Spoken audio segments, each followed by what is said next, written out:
Perintah saudara terdakwa Ferdi Sambo saat itu bunuh, bukan hajar. Bukan, Yang Mulia.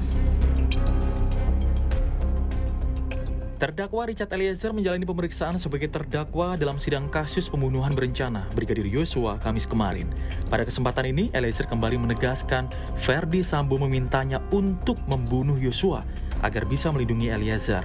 Pengakuan ini menjadi penting di saat Sambo mengklaim tidak pernah memerintahkan Eliezer membunuh Yosua. Baru dia bilang, memang kurang ajar anak itu. Sudah nggak menghargai saya dia. Dia sudah menghina pangkat, harkat dan martabat saya. Nggak ada gunanya pangkat saya ini, Chat, kalau keluarga saya dibeginikan. Terus dia bilang ke saya, memang harus dikasih mati anak itu. Situ dia merapat begini ke saya, Yang Mulia. Baru dia lihat ke saya, nanti kamu yang bunuh Yosua ya. Dia bilang ke saya, kalau kamu yang bunuh, nanti saya yang jaga kamu. Tapi kalau saya yang bunuh, nggak ada yang jaga kita lagi, Chat. Saya pada saat itu cuma jawab, siapa Pak? Perintah saudara terdakwa Ferdi Sambo saat itu bunuh, bukan hajar. Bukan, Yang Mulia. Selain soal perintah menembak, Eliezer juga melihat Sambo menaruh pistol ke tangan kiri Yosua usai Sambo menembakkan pistol ke arah dinding setelah Yosua meninggal. Padahal, menurut Eliezer, Yosua bukanlah orang kidal. Sambo diduga sengaja menaruh pistol ke tangan Yosua guna memuluskan skenario tembak-menembak. Apakah saudara Joshua korban itu kidal?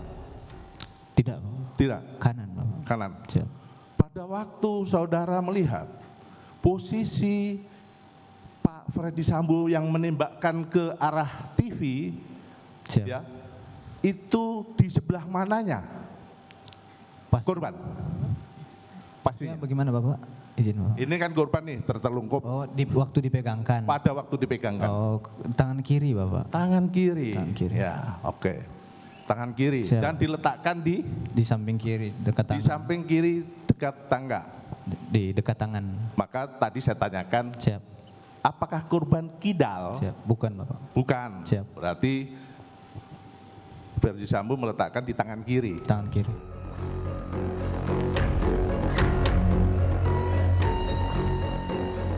Sementara itu, kuasa hukum Eliezer mengajukan penetapan status penguak fakta dalam putusan majelis hakim. Hakim pun menegaskan semuanya akan menjadi pertimbangan yang akan dimasukkan dalam amar putusannya. Beberapa waktu yang lalu sudah memasukkan surat untuk penetapan terdakwa Richard Eliezer sebagai justice collaborator majelis agar kami mohonkan penetapannya karena dalam rangka. Jadi kami memberi tanggapan pada permohonan dari penasihat hukum atas Baik. diri terdakwa. Itu penetapan atau itu akan kami pertimbangkan satu kesatuan menjadi dalam putusan nanti. Di dalam putusan ya? Iya. Baik, Kita tapi akan- sebelumnya memang kami sudah ada perjanjian dengan LPSK, itu nanti kita akan Ya betul, sampaikan itu tetap kepada- kami pertimbangkan semuanya di dalam putusan. Jadi itu menjadi satu kesatuan. Baik majelis, terima kasih. Setelah pemeriksaan Eliezer sebagai terdakwa, jaksa penuntut umum akan membacakan tuntutan pada sidang yang akan digelar pada pekan depan. Kuasa hukum Eliezer pun memasrahkan nasib kliennya pada proses persidangan. Roni menilai persidangan telah berjalan secara transparan dan independen. Eliezer juga telah mendapatkan haknya sebagai justice kolaborator. Tapi ya kita semuanya kita serahkan kepada jaksa penuntut umum dan juga terkait dengan tuntutannya kami menghormati, menghargai bahwa proses ini kami melihat sudah berjalan secara transparan, kemudian independen, kemudian juga pun klien kami dalam hal ini mendapatkan haknya dia sebagai justice collaborator. Kami berterima kasih kepada aparat penegak hukum.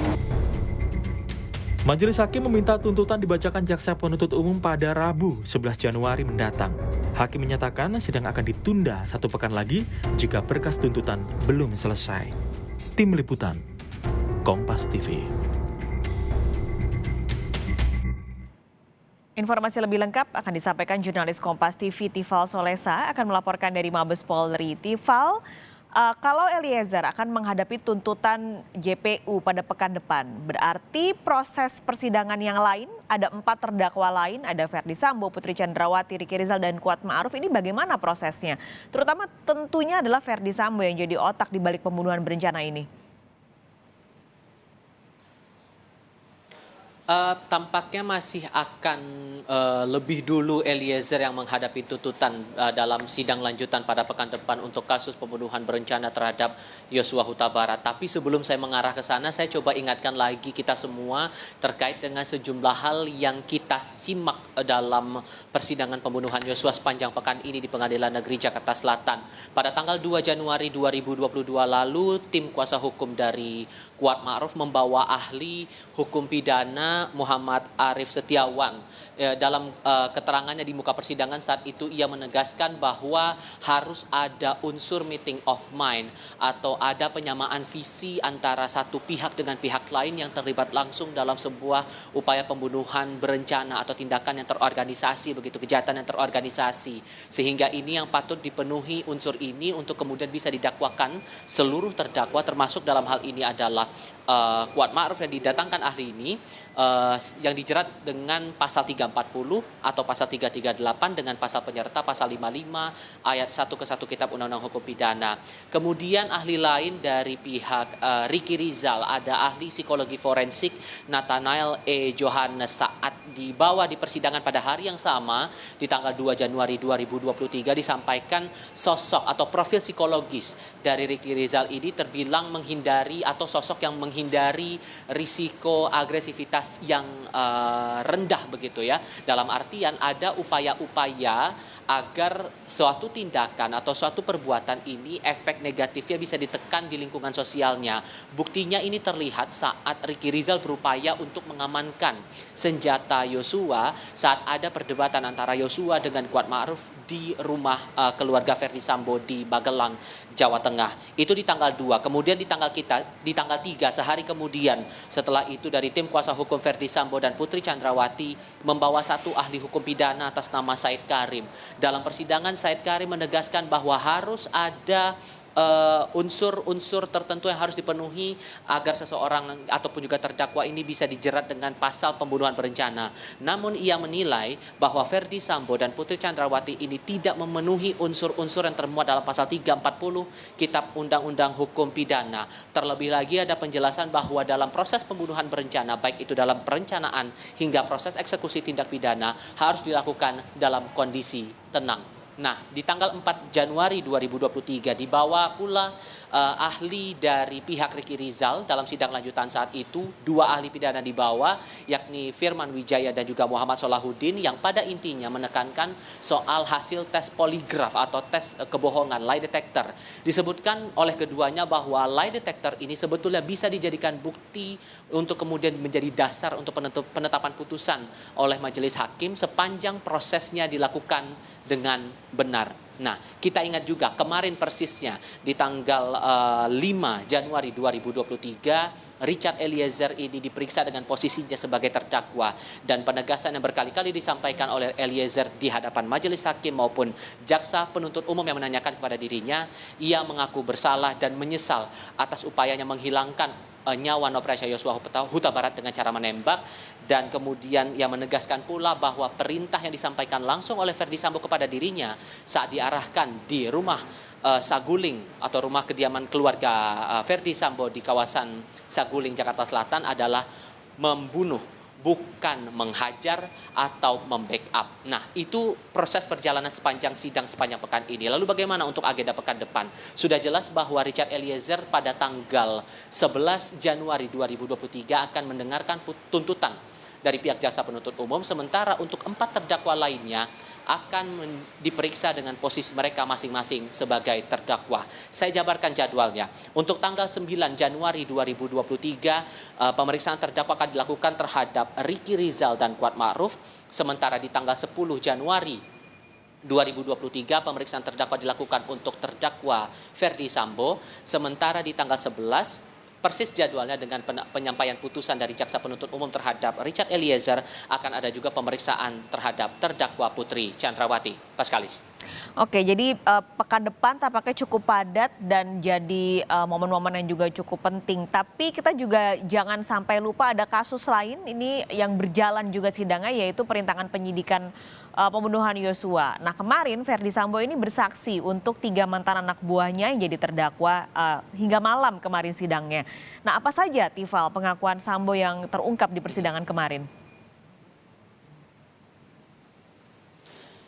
Yang paling menarik di sini dalam keterangan Verdi Sambo saat itu statusnya sebagai saksi untuk 3 terdakwa, Hendra Kurniawan, Agus Nurpatria, dan Arif Rahman Arifin adalah ia menyampaikan rasa percaya dirinya saat itu bahwa skenario yang ia buat ini bisa berjalan mulus. Ini terbukti dari upayanya menghubungi 4 pihak sekaligus untuk melakukan pengusutan secara hukum. 4 pihak yang dimaksud saat disampaikan dalam persidangan kemarin yang dipimpin oleh Hakim Ketua Ahmad Suhel adalah Biro Paminal Mabes Polri, kemudian Biro Provos Divisi Propam Polri, kemudian Baris Krim Polri, dan juga dari pihak Polres Metro Jakarta Selatan. Disampaikan juga dalam persidangan bahwa di saat bersamaan dia juga mengakui akan ada potensi ada sejumlah polisi yang sungkan terhadap dirinya yang saat itu statusnya masih sebagai anggota polisi aktif, terlebih posisinya menjabat sebagai Kepala Divisi Profesi dan Pengamanan atau Kadif Propam Mabes Polri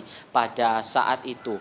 Nah, hal lain yang juga membuat dia merasa percaya diri bahwa skenarionya ini bisa berjalan dengan mulus adalah upaya dia meyakinkan Richard Eliezer yang ikut melakukan upaya penembakan terhadap Yosua ini, bahwa ia sempat menyampaikan saat itu kepada Eliezer, dia berpesan kepada Eliezer tidak usah takut karena upaya dia itu menembak Yosua adalah untuk menyelamatkan istrinya dan menyelamatkan diri sendiri dari upaya skenario tembak menembak yang sempat diutarakan waktu itu ya. Kita ingat bersama saat itu skenario-nya adalah tembak menembak, walaupun pada akhirnya sempat terbongkar bahwa adalah upaya penembakan terhadap Yosua lah yang sebenarnya terjadi di rumah dinas Verdi Sambo saat itu di Kompleks Polri Duren 3, Jakarta Selatan. Nah, yang juga disampaikan saat itu di persidangan bahwa tampaknya semuanya tidak berjalan dengan mulus, terlebih upaya dia menyusun skenario itu tidak memperhitungkan konsekuensi atau potensi risiko yang bakal terjadi di luar keinginannya. Terlebih semuanya ini disusun dengan kondisi Verdi Sambo yang masih emosional, masih marah dengan peristiwa yang terjadi atau laporan yang ia terima langsung dari istrinya Putri Chandrawati di rumah keluarga di kawasan Magelang, Jawa Tengah. Hal lainnya juga disampaikan oleh Verdi Sambo kepada 3 terdakwa kasus obstruction of justice adalah Verdi Sambo sengaja tidak memberitahukan isi rekaman CCTV di Kompleks Polri Duren 3, Jakarta Selatan dengan alasan untuk menghindari jangan sampai Hendra Kurniawan tidak mengikuti perintahnya. Diksi yang disampaikan oleh Verdi Sambo dalam persidangan tadi malam, daripada melawan perintah saya, lebih baik dia tidak tahu sama sekali soal isi rekaman CCTV tersebut.